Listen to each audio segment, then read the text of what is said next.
Hi everyone, welcome back to my channel. In this video, I'll show you how to make this delicious fried meat pie that you absolutely can't resist. Let's get started. To a bowl, add 2 cups of sifted flour, a pinch of salt and quarter teaspoon of baking powder. Mix it properly till well combined. You're going to go in with 3 tablespoons of salted butter or margarine. If you're using unsalted butter, you're going to want to increase the quantity of salt to maybe a teaspoon of salt. So mix properly till well combined.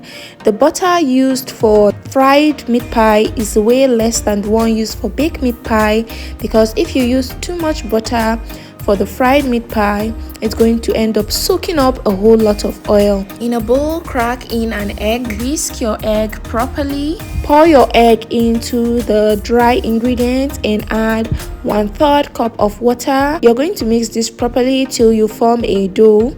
For this recipe, we're using room temperature butter and water. While at it, I would like to remind you all to like this video, subscribe, leave me a comment down below. I try as much as possible to reply to every comment I get. So this is what your dough should look like when you're done. So you're just going to place it back in the bowl and cover for about 15 to 20 minutes for it to rest. Let's make the pie filling. In a pan, add some oil and saute some onions. Fry the onions till fragrant, then go in with your minced beef. For this recipe, we're using 250 grams of minced beef. So you're going to fry this, cook the beef till it's no longer pink, till it changes its color. Then go in with some salt, some garlic ginger powder, paprika, add some curry, it's optional, add some scotch bonnet pepper for heat and seasoning cube and mix properly. You can add your seasonings and spice and vegetables to your preference. Whatever you do is okay. If there are big chunks of beef, go ahead and mash it up. Just stir this for a bit, stir. Then you're going to go in with your chopped potatoes and chopped carrots and mix this properly. Just mix till well mixed. Then you'll go in with some water. This is just enough water to cover the vegetables, to cook the potatoes actually. Then cover this for about 5 to 7 minutes till the potato is well cooked, till it's soft. In a bowl, add in half tablespoon of cornstarch and some water. Mix together to form this paste, this slurry, and then go ahead and pour it into the filling. Stir for 30 seconds to a minute. It's okay. When you're done, after a minute, then you can take it off heat.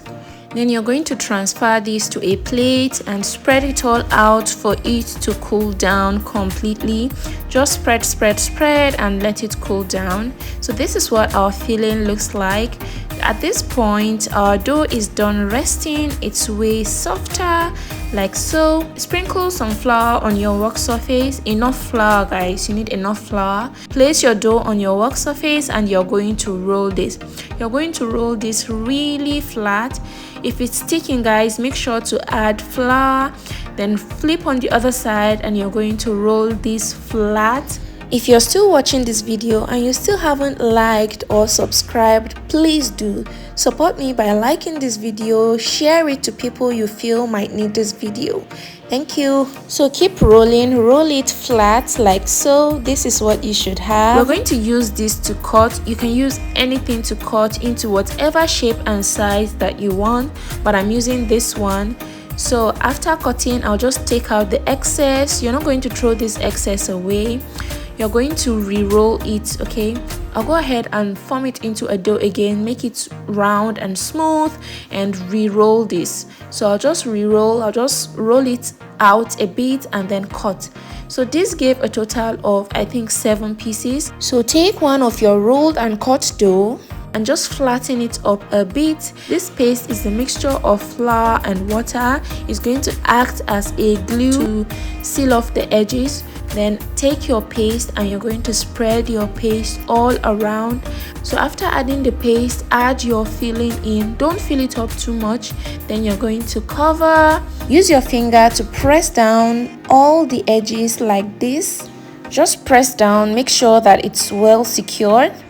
Then use a fork to press down the edges just as so that it's not going to burst open, and then poke the top also to give room for it to breathe while it's frying. So go ahead and repeat the process with the rest of them till you've exhausted everything. Add your paste at the edges, then add your filling. Don't overfill. Then cover, press down properly. Make sure it's well secure. Then use a fork to press down to give it this pattern, then poke holes at the top. And that's it, guys.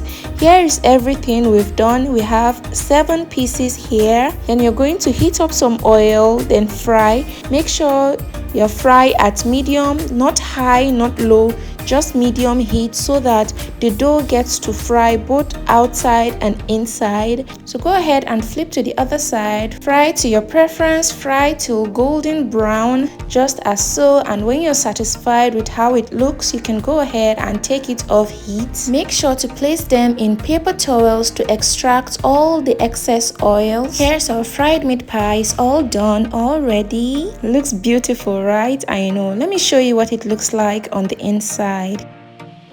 Can you see how beautiful these look? Juicy and absolutely delicious. Thanks for watching. Bye.